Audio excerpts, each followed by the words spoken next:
વિદ્યાર્થી મિત્રો, ધોરણ 12 જીવ વિજ્ઞાનમાં પ્રકરણ 15 જૈવ વિવિધતા અને સંરક્ષણની આપણે ચર્ચા કરવા જઈ રહ્યા છીએ.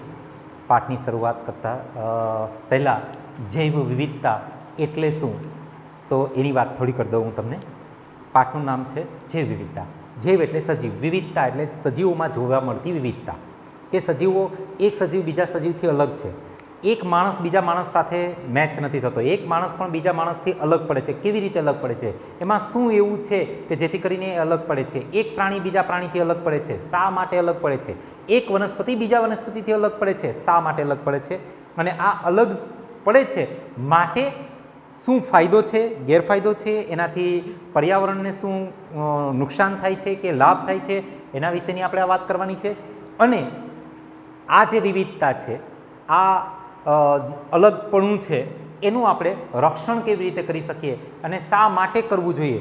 એનું રક્ષણ કરવું છે તો શા માટે એનું રક્ષણ કરવું જોઈએ, કરવું તો કેવી રીતે કરી શકાય, એના વિશેની ચર્ચા આપણે આ પાઠની અંદર કરવાની છે. જોઈએ પ્રકરણ 15 જીવ વિજ્ઞાન ધોરણ 12. પ્રસ્તાવનાથી શરૂઆત કરીશું આપણે. પ્રસ્તાવના: જો દૂર રહેલી આકાશગંગામાંથી કોઈ એલિયન એટલે પરગ્રહવાળો વ્યક્તિ આપણી પૃથ્વી ગ્રહની મુલાકાતે આવે તો તે સૌથી પહેલી વાત તેને અભિભૂત અને અચંબિત કરશે, જે કદાચ આપણા એટલે કે પૃથ્વી પરના જીવની અતિ વિશાળ વિવિધતા હશે. હે, કોઈ એલિયન બહારથી પૃથ્વી ઉપર આવ્યો, મંગળ ગ્રહ ઉપરથી કે શુક્ર ઉપરથી પૃથ્વી ઉપર આવ્યો અને આવીને સૌથી પહેલાં પહેલું જોશે તો એને લાગશે કે ઓહો, એટલા બધા પ્રકારની વનસ્પતિ. આશ્ચર્ય થશે, અભિભૂત અને અચંબિત કરશે. અભિભૂત અને અચંબિત કરશે એટલે આશ્ચર્યચકિત થઈ જશે કે આટલી બધી પ્રકારની વનસ્પતિ. કારણ કે એટલી બધી પ્રકારની વનસ્પતિ, એટલા બધા પ્રકારના સૂક્ષ્મજીવો, કીટકો લગભગ કોઈ બીજા ગ્રહ ઉપર નહીં હોય. અને પૃથ્વી સિવાયના કોઈ ગ્રહ ઉપર એટલી બધા કીટકો હશે નહીં. માટે એલિયન જો આવશે, આ એક એવું રૂપક વાપરવામાં આવેલું છે કે એલિયન જો આવશે તો એને આવું આશ્ચર્ય થશે. માનવીઓ માટે પણ સજીવ જીવનની વિવિધતાસભર સમૃદ્ધ જાતિઓ કે જેને સાથે આ ગ્રહ પર આપણે રહીએ છીએ તે આપણને આશ્ચર્યચકિત તેમજ મંત્રમુગ્ધ કર્યા વગર રહેતી નથી. આપણને પણ આશ્ચર્ય થાય છે કે કેટલા પ્રકારના કીટકો, હે, કેટલા પ્રકારની વનસ્પતિઓ, કેટલા પ્રકારના ઘાસ. હે, તમે એક વનસ્પતિનું નામ બોલો તો એ કેટલા બધા પ્રકારની હોય છે. એટલે આપણને પણ આશ્ચર્ય થાય છે આ બધું જાણીને. સામાન્ય માણસ પણ ખૂબ જ મુશ્કેલીથી વિશ્વાસ કરશે કે અહીં આપણી પૃથ્વી ઉપર 20,000 કીડીઓની જાતિઓ છે. બોલો, હે, આપણે તો કીડી એટલે કીડી, અને બહુમાં બહુ તો આપણે કીડીને ઓળખતા હોય તો કેટલી કીડીને ઓળખીએ? લાલ કીડી, કાળી કીડી, હે, 2 કીડીને ઓળખીએ છીએ. પરંતુ કેટલી છે? 20,000. કલ્પના કરો, 20,000 તો ખાલી કીડીઓની જાતિઓ છે. એની અંદર કીડીઓ તો કરોડો ને અબજોની સંખ્યામાં છે. ખાલી જાતિ, એક જાતિની અંદર લાખોની સંખ્યામાં કીડીઓ હોય. એક જાતિની અંદર એવી જાતિ કેટલી છે? 20,000. એટલે હવે કીડીઓની સંખ્યા ગણવા બેસો તો કદાચ તારાઓની સંખ્યા ગણવી સહેલી પડશે, પણ કીડીઓની સંખ્યા નહીં ગણાય. એટલી બધી કીડીઓની સંખ્યા આ પૃથ્વી ઉપર છે. 3 લાખ ભૃંગ કીટકોની જાતિઓ છે. 3 લાખ. વિચાર કરો, ભૃંગ કીટકો. ભૃંગ કીટકો ઘણી વખત મને પૂછતા હોય છે, ભૃંગ કીટકો કેવા હોય છે?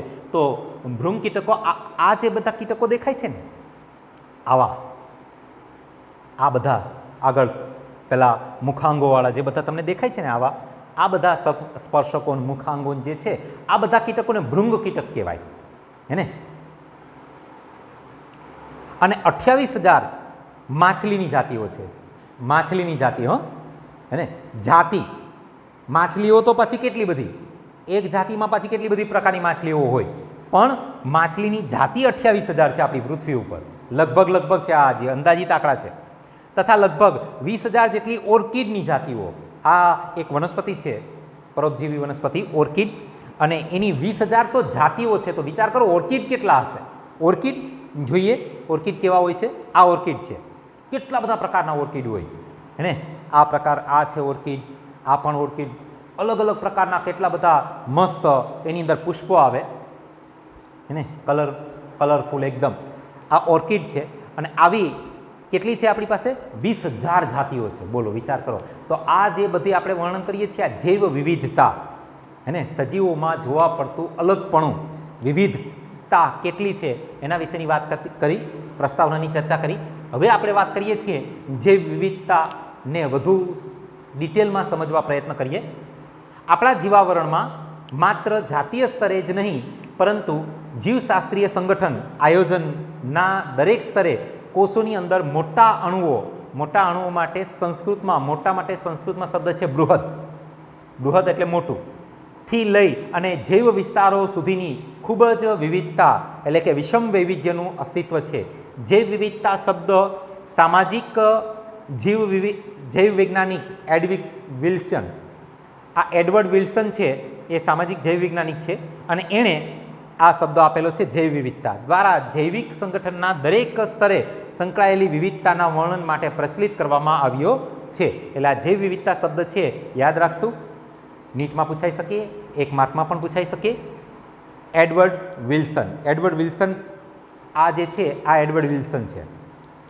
આ ભાઈએ સૌ પ્રથમ છે એ જે છે સામાજિક જૈવ વૈજ્ઞાનિક હતા અને એણે સૌ પ્રથમ છે જૈવ વિવિધતા શબ્દ છે એ વર્ણન પ્રચલિત કરેલો છે, આ એડવર્ડ વિલ્સન. હવે આપણે જોઈએ છીએ આ જૈવ વિવિધતા કેટલા પ્રકારની છે. તો જૈવ વિવિધતાના પ્રકારની આપણે વાત કરવાના છીએ. જૈવ વિવિધતાના પ્રકાર. તો જૈવ વિવિધતાના મુખ્ય 3 પ્રકાર છે. પહેલી છે એ છે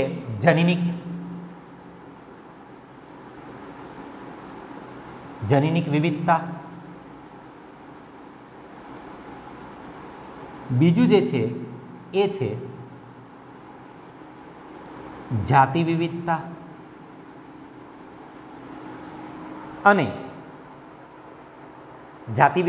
અને પરિસ્થિતિકીય વિવિધતા.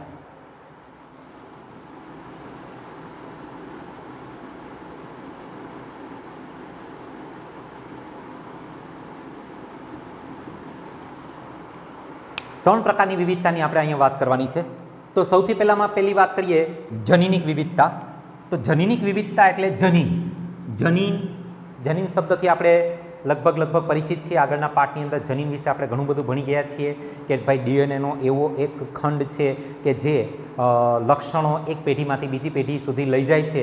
એ ડીએનએના એક ખંડને આપણે જનીન કીધું. તો લગભગ 30,000 જેટલા જનીનો મનુષ્ય શરીરની અંદર આવેલા હોય છે. ડીએનએ ખૂબ લાંબો અણુ છે અને ડીએનએ પેકેજિંગને આપણે ઘણું બધું આગળ જોઈ ગયા છીએ, બરાબર. તો એની અંદર જે જનીન છે, આ જનીનિક સ્તરે જો વિવિધતા થાય તો એને જનીનિક વિવિધતા કહેવામાં આવે છે. હવે જનીનિક સ્તરે વિવિધતા એટલે એક જ જાતિના સજીવો છે, દાખલા તરીકે મનુષ્યની અંદર પણ ક્યાં વાત કરો, એક જ કુટુંબ, એક જ પરિવારની અંદર 2 ભાઈ બહેન હોય તો બંને છે એના રંગરૂપ અલગ છે, બંનેના વાળ અલગ છે, બંનેની કદકાઠી અલગ છે, બંને છોકરા જ છે, તેમ છતાં એની કદકાઠી અલગ હોય છે, એનું શરીરની બંધારણ અલગ હોય છે, એના શરીરનું સંરચના અલગ હોય છે. શું કામે અલગ છે? એની અંદર રહેલા અલગ પ્રકારના જનીનો. બંનેની અંદર જનીનની અંદર વિવિધતા છે માટે એ સજીવની અંદર વિવિધતા જોવા મળી. તો આ પ્રકારની જે વિવિધતા હોય એને આપણે જનીનિક વિવિધતા કહેશું. જાતિ વિવિધતા તો એક જાતિના સજીવો, દાખલા તરીકે હોમોસેપિયન્સ.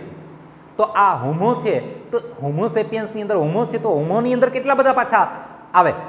તો એ જે વિવિધતા આપણને જોવા મળશે એને આપણે જાતિ વિવિધતા કહેશું. અને નિવસન તંત્રની અંદર જે વિવિધતાઓ જોવા મળશે આપણને કે ભાઈ એક નિશ્ચિત સ્થળ છે તો નિશ્ચિત સ્થળની અંદર કેટલા બધા પ્રકારના નિવસન તંત્ર હોય, તો એ નિવસન તંત્રની અંદર કયા પ્રકારની વિવિધતા જોવા મળે છે તો એને કહેશું આપણે પરિસ્થિતિકીય વિવિધતા. તો પહેલાં જોઈએ છીએ આપણે જનીનિક વિવિધતાની ચર્ચા કરીએ. એક જાતિ જનીનિક સ્તરે તેના વિતરણ ક્ષેત્રમાં ખૂબ જ વિવિધતા દર્શાવી શકે છે. હિમાલયના વિવિધ વિસ્તારોમાં પ્રગતિ ઔષધીય વનસ્પતિ સર્પગંધા. અહીંયા આપણે ઉદાહરણ તરીકે લેવાનું છે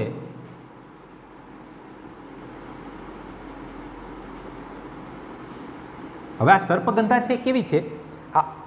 આ વનસ્પતિ છે ને, આ સર્પગંધા છે. જુઓ, આ આપણને હિમાલયની અંદર પુષ્કળ પ્રમાણમાં જોવા મળે છે. સર્પગંધા રાઉલ્ફિયા વોમિટોરિયા આ એનું વૈજ્ઞાનિક નામ છે અને સર્પગંધા એને આપણે તળપદી ભાષામાં, આપણી ગુજરાતી ભાષામાં એને આપણે સર્પગંધા કહીએ છીએ. સર્પગંધામાંથી એક રસાયણ મળે છે જેનું નામ છે રિસર્પિન. આ રિસર્પિન રસાયણની ક્ષમતા અને સાંદ્રતા, હે રિસર્પિન રસાયણની આની અંદરથી આપણને મળશે એક રસાયણ જેનું નામ છે રિસર્પિન. આ રિસર્પિનની ક્ષમતા અને સાંદ્રતા, ક્ષમતા એટલે રિસર્પિન રસાયણ છે એ કેટલું કારગર છે, એ કેટલું વધારે સારી રીતે કામ કરી શકે છે. હવે રિસર્પિન રસાયણ છે ને ખાસ કરીને હૃદયરોગનો હુમલો આવે ને ત્યારે બ્લોકેજ જે હોય ને, એ બ્લોકેજ તોડવા માટે આ રસાયણનો ઉપયોગ થાય છે, રિસર્પિન.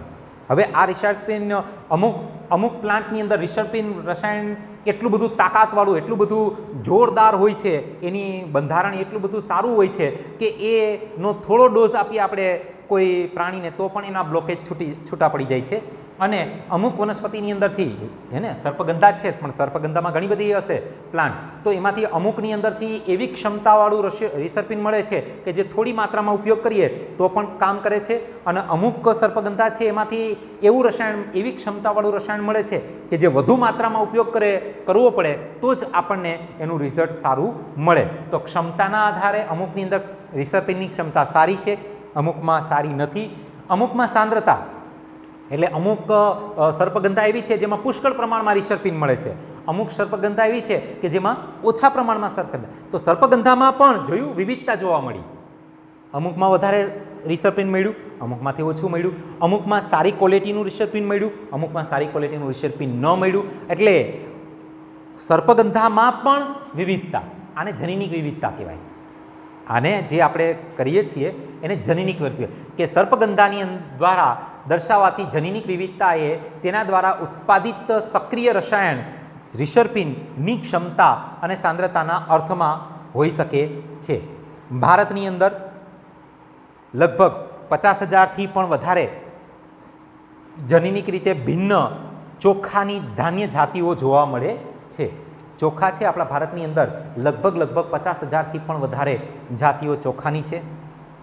1,000થી પણ વધારે કેરીની જાતિઓ છે ને, આપણે ઓળખીએ છીએ ઘણી બધી કેરીની જાતિઓ, કેસર કેરી છે, પછી હાફૂસ કેરી છે, પછી રાજાપુરી છે, આવા ઘણી બધી જાતિઓ આપણે ઓળખીએ છીએ કે જે 1,000થી પણ વધારે કેરીની જાતિઓ છે એ આપણે જોઈ શકીએ છીએ. આ આપણે જે અભ્યાસ કરીએ તો એ કયા સ્તરે અભ્યાસ કર્યો કહેવાય? તો કે જનીનિક સ્તરે અભ્યાસ કર્યો કહેવાય, હે ને. અને એને આ જે વિવિધતા છે એને જનીનિક વિવિધતા તરીકે ઓળખવામાં આવે છે. આ સર્પગંધા. હવે જાતિ વિવિધતા. તો જાતિ વિવિધતા જાતિ સ્તરે હોય છે. ઉદાહરણ તરીકે પશ્ચિમ ઘાટની ઉભયજીવી જાતિઓની વિવિધતા, એટલે પશ્ચિમ ઘાટની અંદર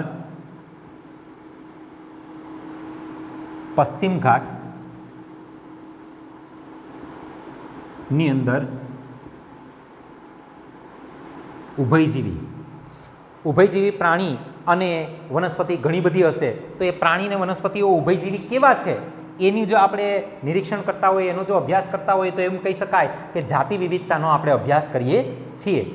વિવિધતા પૂર્વીય ઘાટ કરતાં વધારે છે, એટલે આની વિવિધતા પૂર્વીય ઘાટ કરતાં પશ્ચિમ ઘાટની વધારે છે, પૂર્વીય ઘાટની ઓછી છે એવું કહેવા માંગે છે. તો આ જે આપણે નિરીક્ષણ કર્યું તો એ કયા આધારે નિરીક્ષણ કર્યું કહેવાય? જાતિ વિવિધતાના સ્તરે નિરીક્ષણ કર્યું કહેવાય. અને પરિસ્થિતિકીય વિવિધતા, આ વિવિધતામાં નિવસન તંત્રના સ્તરે, ઇકોસિસ્ટમના સ્તરે આપણે કરીએ. ઉદાહરણ તરીકે ભારત પાસે રણ પ્રદેશ, વર્ષાવનો, દરિયા કિનારાના ક્ષારયુક્ત વિસ્તારો, પરવાળાના ટાપુઓ એટલે આપણા ગુજરાતની અંદર જ પિરોટીન ટાપુ છે, પરવાળાના ટાપુઓ છે, ભેજયુક્ત ભૂમિ, વેલાનદમુખી પ્રદેશો. હવે આ વેલાનદમુખી પ્રદેશો એટલે શું? તો કે જે જગ્યાએ નદી દરિયાને મળે એ જગ્યા જે છે કે જ્યાં ખારું પાણી ને મીઠું પાણી મિક્સ થાય છે એ જગ્યાને વેલાનદમુખી પ્રદેશ કહેવાય. અને પહાડો પરની વનસ્પતિઓ કે પહાડો પરના ઘાસના મેદાનો જેવી પરિસ્થિતિકીય વિવિધતા એ નોર્વે જેવા સ્કેન્ડિનેવિયન પ્રદેશ, આ સ્કેન્ડિનેવિયન પ્રદેશ એટલે એક પ્રદેશ, ઘણા બધા દેશોનો સમૂહ છે, વિસ્તાર છે, કરતાં ઘણા જ વધારે હોય છે. પ્રકૃતિમાં આ સમૃદ્ધ વિવિધતાને એકત્ર થવા માટે ઉદ્વિકાસના લાખો વર્ષો લાગે છે, પરંતુ જો જાતિ ગુમાવવાનો આ વર્તમાન દર સતત ચાલુ રહેશે તો આપણે આ બધી જ સંતતિને 2 સદી કરતાં પણ 2 સદી એટલે 200 વર્ષ કરતાં પણ ઓછા સમયમાં ગુમાવી શકીએ છીએ. જૈવ વિવિધતા અને તેનું સંરક્ષણ આજકાલ દરેકના હિત સંબંધી આંતરરાષ્ટ્રીય અતિ આવશ્યક પર્યાવરણીય મુદ્દાઓ છે, કારણ કે આ ગ્રહ પર આપણી ચિરંજીવિતા એટલે આપણે લાંબુ જીવવું હોય તો અને સુખાકારી માટે સમગ્ર વિશ્વમાં વધુમાં વધુ લોકોને જૈવ વિવિધતાની ચિંતાજનક મહત્વતાનું ભાન થવું છે કે તેને વાસ્તવિક ખ્યાલ આવ્યો છે. આ જે છે બાયોડાયવર્સિટી, જીનેટિક ડાયવર્સિટી એટલે કે ડીએનએના સ્તરે, સ્પેસિફિક એટલે કે કોઈ એક જગ્યા ઉપર આપણે ઇકોસિસ્ટમની અંદર જોઈએ તો, અને આ જે છે ગિવન એરિયાની અંદર આપણને જે બતાવવામાં આવેલું છે એ.